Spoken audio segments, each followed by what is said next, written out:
Let me just check one thing. Okay.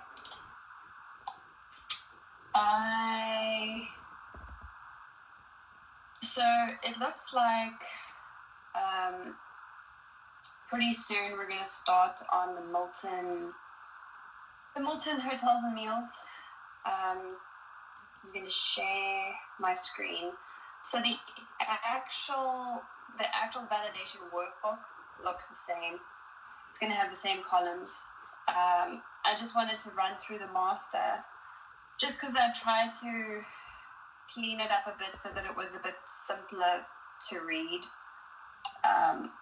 So this will be the hotel detail, and I'll send the link out for the master when I start assigning the invoices out. But basically, this is the hotel details. It's going to look the same as, or very similar to the Helian one. But at the end here, I just added a column that said duplicate stay.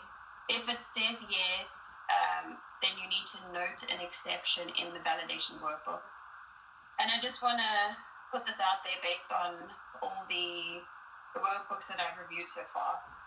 So if we see a duplicate reservation, we're obviously going to flag it in the duplicate reservation column as a yes. It is going to be unsupported for Milton. It's going to be unsupported because we haven't received any responses from the vendor to explain what the duplicate reservations are for. Once we get the responses, I will share the link with the team, and I need you to then go through and update your workbook. What I do want to say is sometimes the vendor will respond and they'll say, the explanation for this duplicate is in Memo 1. We then need to go into Memo 1, read through what it says, and decide, for example, this person had 2 rooms because they had a household of 7, so that is reasonable, which means it's not an exception. So when we go back to the workbook, we're going to see that a duplicate reservation was flagged as yes. If we decided that, in this case, they needed 2 rooms because their family was so big, then we have a supported amount and we have no exception noted in the column. So we'll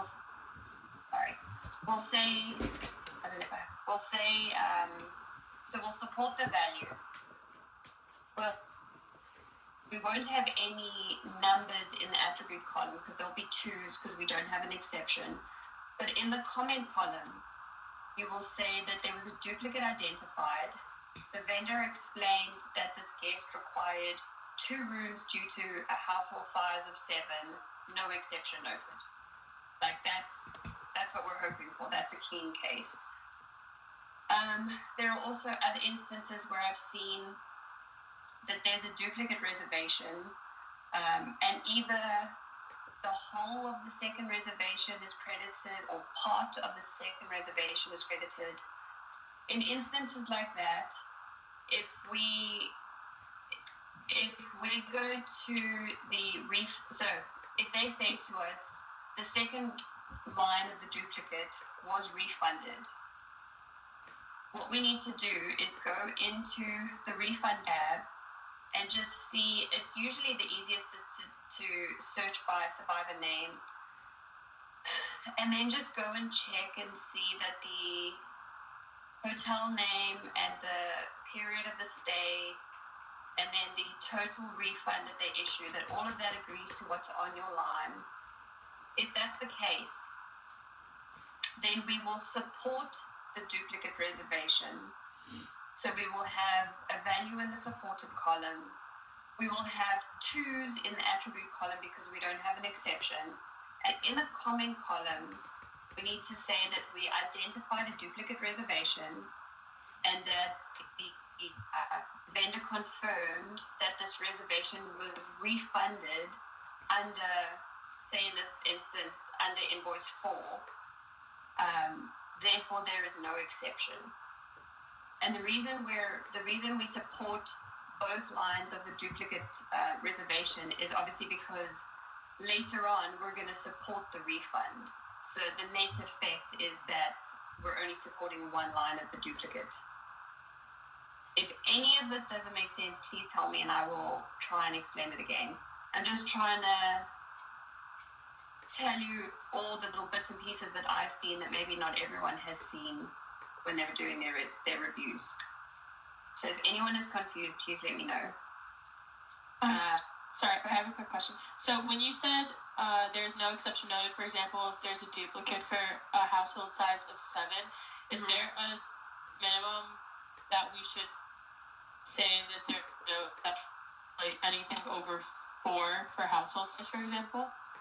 So I would say 4 is a good baseline.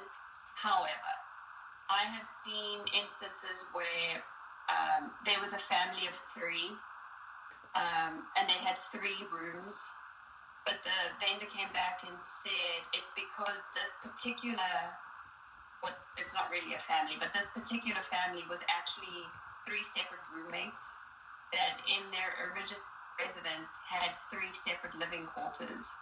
And so to me, that's justifiable. Like, you're not related.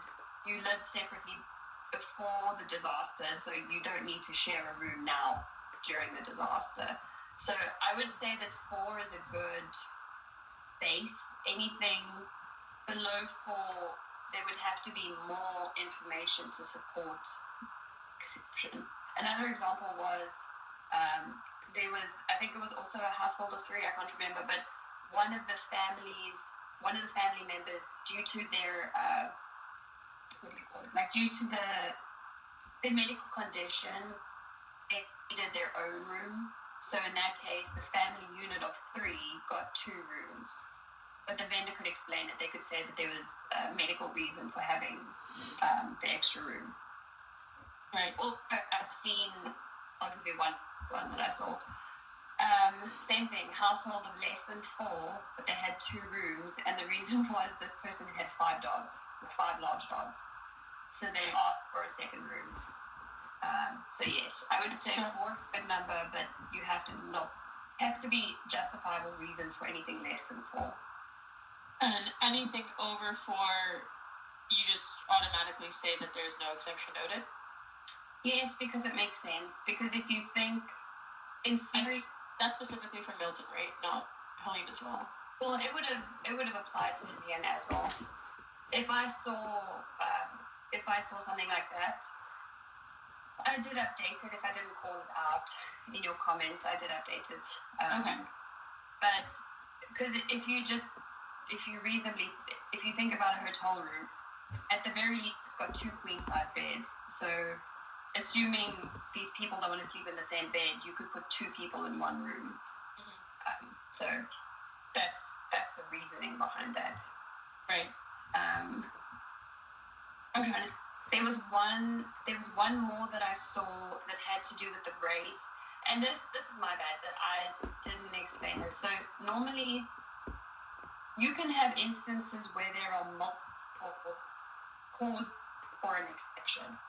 So, for example, if we identified a room and we identified the rate that was higher than the GSA rate, in the comments section, you would have, for example, if GSA rate monthly rate exceeds GSA rate, and then you would also have F because you had duplicate room identified. Then, if we realize that, for example, the duplicate room is fine and there's no exception, you just need to have both those comments in your comment section. But because the GSA rate hasn't been approved yet, you would still have an exception and would still have the whole amount as unsupported. So if at the very least you have one item sitting in your comment column that causes an exception, that means that you will have unsupported amounts and you will have a number in your attribute columns. Does that make sense? Yes. Okay. Okay. And I have a super quick question just to expand on your examples that you gave. So like on the ones that, like the example you gave of like the 3 roommates that required like 3 separate rooms, like yes, we'd still leave the comment, but we wouldn't necessarily know like the reasoning for that unless otherwise specified on the duplicate sheet. Like if it doesn't give us a reason on there, we'd still leave it, but we'd still leave the comment until we get that VIR back from the client, correct? With some specification. Yes, so basically at this point, because you guys have, I think we only really had responses for the first 8 invoices, right? So at this point, I don't think we wouldn't know why there's a duplicate room. So currently, you would flag an exception because you identified a duplicate room reservation and note it as an exception, and that's it.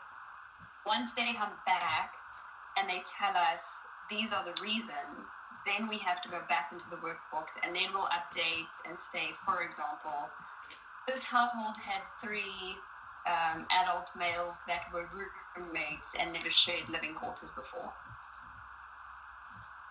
Did that answer the question? Yeah. Because I remember in updating a lot of my testing workbooks yesterday, I came across a lot of clients where their household was indeed 5 or more, but I couldn't find necessarily a specific reason on the duplicate workbook as to why they duplicate reservation. So I just left that comment that it's like could be for just needed the accommodations for separate rooms. So that kind of thing. So I'm going to answer that again because I don't think I answered that then. So now we have the household numbers. The first couple of invoices we did, the earlier invoices, we didn't always have the household numbers. Now we have the household numbers. However, we cannot assume that just because the household number says that there is 5 on the engine invoice, that is the reason for the duplicate room. So if we see a duplicate room, we need to flag it, but don't just say duplicate room reservation identified, exception noted. Don't talk about the household number. When they come back and they answer us, because we need to get the vendor to confirm, yes, the fact that this person has 2 rooms is because they have more than 4 family members. So we cannot make assumptions. They have to tell us the reason that there are multiple rooms is because they have too many people. Does that make sense? So previously any invoice, so invoice 1 to 8, you would have had a reason or you would have had a response from the vendor for the multiple rooms. Any invoice post 8 for Helene, and then any Milton invoice currently, we don't know why there are duplicate room reservations.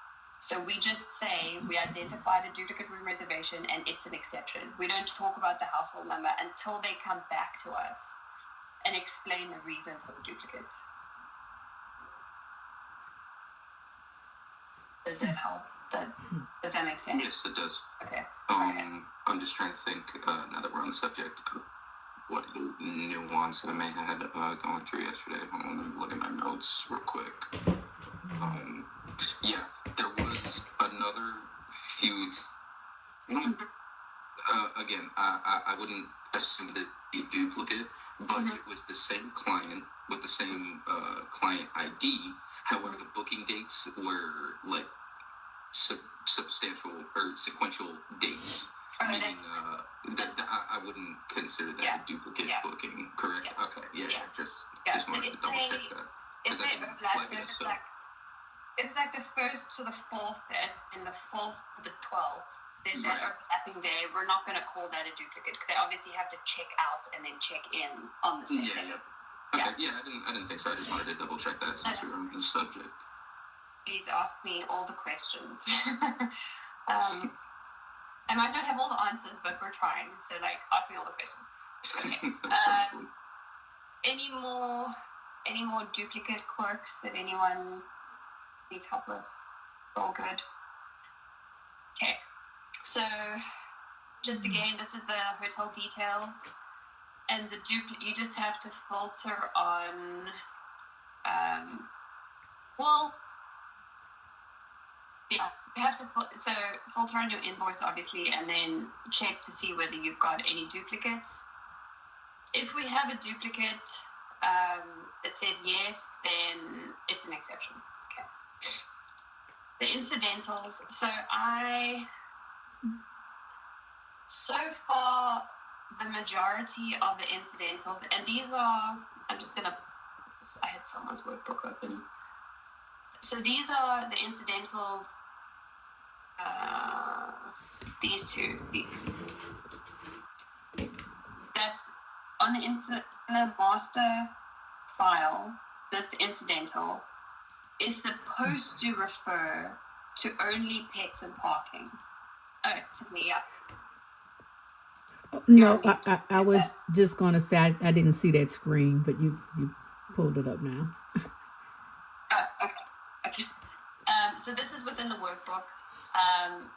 When we talk about the incidentals in the master file, it's supposed to only refer to pets and parking. If you see anything else, please include it in. Wait. So let me say this. It should only include pets and parking. One thing I did notice is that some of the invoices will have parking fee and pet fee combined. And when you go and look at your workbook, you'll see that I've put that value only under, for example, the parking column. I need you, if you see any one of these that are orange and it says need split, we need to put an exception in because we need further support from the vendor where they give us the split. We need the split because we need to be able to confirm that the pet fees don't exceed $75 a day. So there's only a handful of them, but if you see one that says parking and pet fees, please just make sure that you flag that as an exception, so that we can get the support from the vendor for that. I'm just going to jump back here. So this is back on the hotels details tab. We started seeing strange incidentals pop up, like telephone calls, like damages, where people had taken like 5 duvets. So just incidentals that are normally higher than $5, basically. Currently, I want us to flag any incidental that comes up that, let's just call it higher than $5. No. Do I have an example? Second, I actually want to just show you one that looks.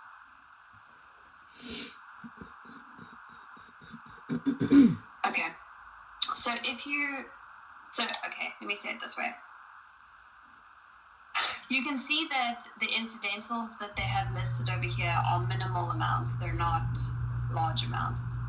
But when I was looking through the engine invoices, I noticed that there were a couple of incidentals that came up that where they requested like damages, where they requested additional food, where they requested Wi-Fi, and all of that stuff. And it sometimes will show up as gift store and suit store, or what's the other one? Frozen food market. Those kinds of things we need to flag as exceptions for now, just because we need confirmation that they're allowed to claim that stuff. I know that they are to cover what they call reasonable damages, But like one of the examples I saw, the guest had taken 5 pillows and 2 duvets. I don't know that should be reasonable. I feel like that cost should be passed on to the guest. There's no need for you to take the duvets. But like if you bump over a lamp and you have to replace a lamp, that's something different. So we need to follow up on, or Tidal Basin needs to give us justification for these additional incidentals. I will say that probably because it's not listed in this column here, they might not have claimed it. I just need to think for a second. This is 1 to 12. Oh, wait. I'm just going to reset my comment there. So our master spreadsheet has invoice 1 to 12. So it's fine.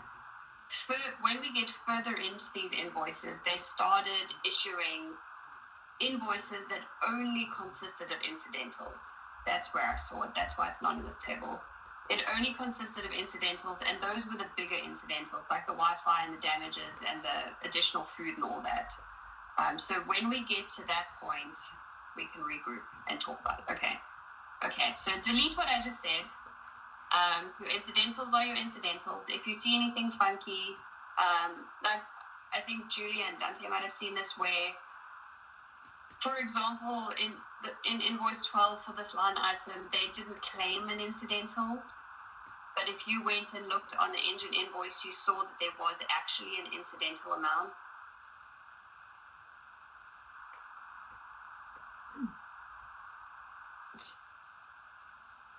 I would add that to the validation workbook.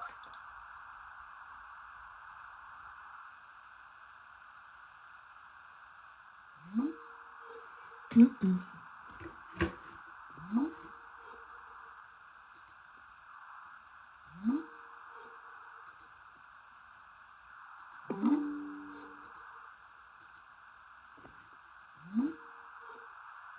We do need to adjust the admin charge because Tidal Basin did not claim this expense, but we found this expense.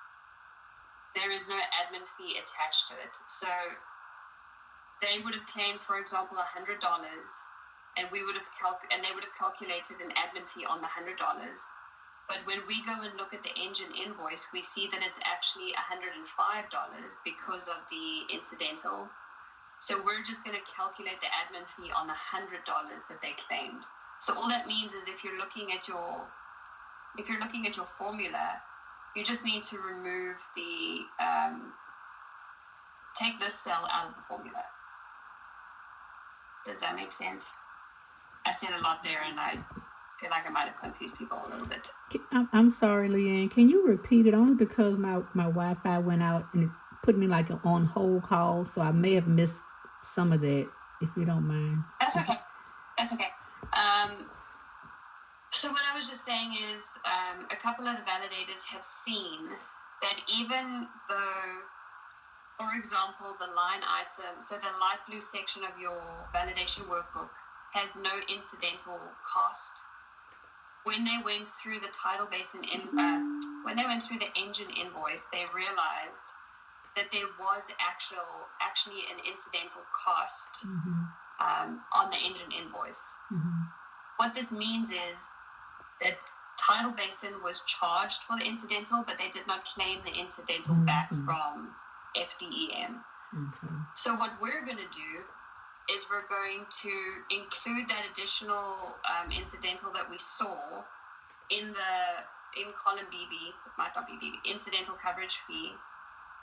And what that's going to do is it's going to cause an additional above claimed amount to pop up because the vendor, so Tidal Basin had only claimed 100, but when we looked at the engine invoice, we saw, for example, 105. So the $5 becomes the additional above claimed amount. One thing we need to make sure, though, is that when we look at the admin charge for that particular line, we're only calculating the admin charge on the first 3 columns. So we're just looking at quantity times rate plus taxes. We're not looking at the incidental because they didn't claim the incidental. So we're not calculating admin fee on that incidental. And I will explain this again when you guys get to it, if you have an issue like this, if that's easier. I know it's a little bit, I don't know, a little bit much, but that's where Sorry. So just to confirm, it's only in those specific instances that you don't include the incidental and the admin costs, but otherwise you would. Yes. Okay. Yes. And I will say, of all the invoices that everyone's done, I think we've done 20. I've seen it twice. So I don't think it's going to be that common, I hope. So I'm not too worried if you get it wrong, because I don't think that there's a lot of them. Okay. Not that we're trying to get things wrong, but it's okay. Okay, so these are the pet incidentals that we're just gonna make sure we talk about, or that we raise an exception so we can get the split between parking and pet. And then refunds, the refunds are all the same still. Okay, so the meals, this is going to look pretty similar to the Helene meals. So everything from between A and R is what Tidal Basin supplied. When you complete, not that one, when you complete the meals portion and you go and pull the dark blue section, when you pull the count for the dark blue section, we're going to pull it from the green section. And I tried to put there relates to VW column, validate. So that's what these meal counts are for. And then this will be the test for whether the guest has a reservation on the same day that they have a meal. And so this was my attempt at making it easier. If it confuses you more, please let me know. But so this green column will relate to validate meal date correlates with hotel stay. And if it has no, then we will raise it as an exception. Then we have duplicate meal counts. And again, it relates to the duplicate meal days. If we have yes in our column, it's an exception.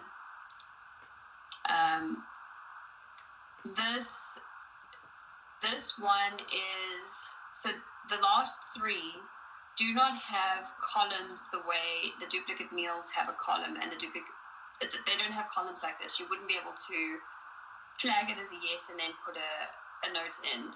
You have to come into the spreadsheet and see if anyone on your invoice has a yes. If they do, if anyone in this column has a no, then you need to note an exception in the attributes column. So under attribute F, you will note an exception. You will have an unsupported amount, and you will say that the guest that appears on the Tidal Basin invoice does not appear on the Ballard invoice. And if I don't know who I told this to, so I'm just going to put it out there. So Ballard is the sub vendor. They provided the meals to all the hotels for the survivors. They then provided an invoice to Tidal Basin with a split between Helene and Milton survivors. And then it was my job, to make sure that every person that appeared on the Ballard invoices on a particular day was then charged on the Tidal Basin invoice for that same day. And that's what this test did. This test was flagging anyone who was on the Ballard support but not on the Tidal Basin support. Does that make sense? I can say it again, or in a different way, or in a shorter way. Okay. So this one again, you won't have any column for it. You'll have to put an exception in the comments column. And what this is we're obviously working on the Milton invoices. However, some of the guests in the earlier part of the invoices are coded to Helene based on their county, but they are being billed to Milton. And this, the vendor needs to come back and tell. It is understandable because some of the guests might have started out as a Milton survivor as a Helene survivor, and then Milton moved through that same area and then they switched them over to Milton. So it could be justifiable, but the vendor has to come back and tell us why this mismatch coding happened. So again, this is just in the comments section. You'll hit attribute F. You will have an unsupported amount, and you will say that the guest was billed under Helene, but was coded, or the county was coded under Milton. Does everyone feel okay with that? Okay. Yeah. Okay.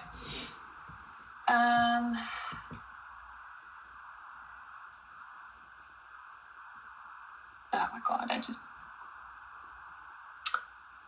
I'm going to, so everything I just said relates to the light pink section. I apologize. These are so anyone who comes up as yes in the light pink column is the person that was coded to Helene but was billed to Milton. I apologize. The dark blue section, which I actually don't, the dark blue section was just anyone whose name appeared under Helene, and we billed under Helene, or we reimbursed them under Helene, and now they're asking under Milton. So this is just to check duplicate benefits. Let me say that again. So the dark pink column makes sure that anyone who we had already reimbursed under Helene for a certain day is not also being claimed under Milton on that same day. Currently, this is not an issue, but I've also only received the support for invoice 1 to 12.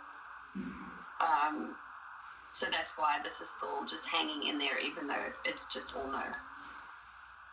And then just lastly, when you filter on your invoice, please just double check the comments column, because while I was going through the data and analyzing the data, there were certain things that were kind of one-offs that I just noted in the comment section. So if you can go through this and see if there's any comments that relate to your person, I'll just pick one and see. And this workbook is very big, so I apologize.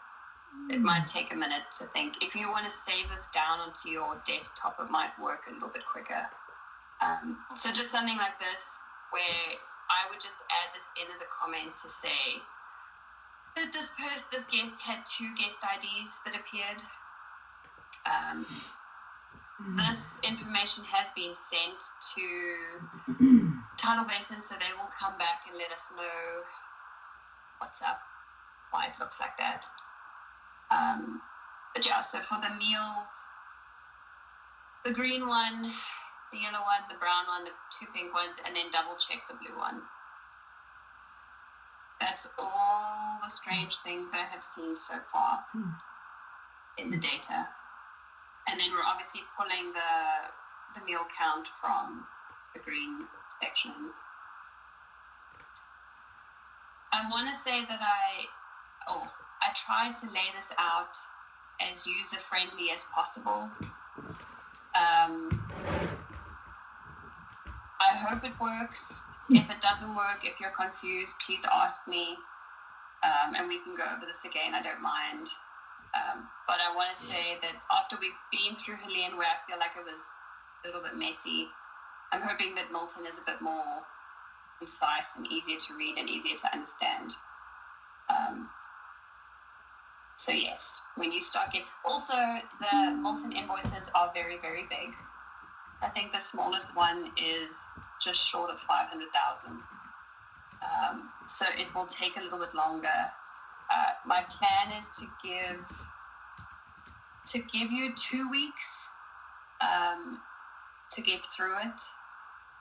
I want to say that might be a little bit too much, but I would rather just give you a little bit of extra on the first round of Milton invoices to make sure that you guys are comfortable. And then once I can gauge how long it takes, I might shorten the due dates. But I'm gonna start with 2 weeks and see how that goes. And then just a reminder to please put together your abbreviated STPs. It makes it a lot easier when we have to put the RFRs together to submit, that all of those packs are at least partly done. I think that's all I have to say. If anyone has any questions, or if you think of any questions, please let me know. But that's me. Dante, do you have anything? Oh no, that's made sense to me. So I appreciate it. I think the way with the questions and the yes or no is helpful. So I think it's gonna work well. Okay. I hope it does. I hope this makes life easier for you guys. But let me know. And that's it. I hope you have a lovely rest of your week if I don't talk to you. My brain is on Halloween, so have fun with Halloween. Candy. Well. Neighborhood spookiness. Yes. Good job. Have a great day. We'll chat soon. Have a good day. Thank you. Thank you. Bye.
Mm-hmm.